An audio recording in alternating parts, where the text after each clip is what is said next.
Antonija, 14. uzvara pēc kārtas virslīgā. Kas ir tā pamatā? Uz katru spēli mēs ejam tikai par uzvaru, gribam darīt visu no savas spēkiem, ko var. Koncentrēti no pirmām minūtēm, un mums tas sanas. Arī šodien pirmas 25 minūtes mēs gandrīz nokārtojam rezultātu. Jā, kaut kur vēl varējām vairāk iesiest, lai nomierinātu spēli jau pirmā puslaikā. Patiešām tā ļoti spēcīgi iesākām, ātri guvām tos 2 vārtus. Tas kaut kādā veidā atslabināja?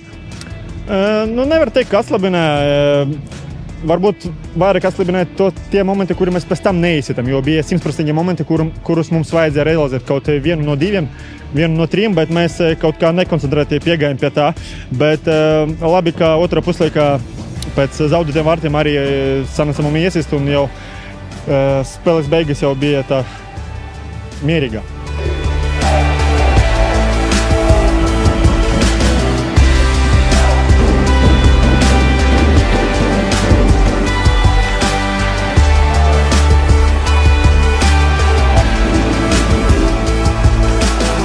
Spēles pēc kārtas pa vārtu guvumam tev pašam.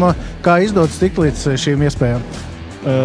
Mums pēdējā laikā ir ļoti bīstami standarta situācija, tāpēc šodien sanās tā, ka atkal mēs iesistam 2 vārtus no standarta situācijām, 2 centra aizsargam, mēs pie tā strādājam.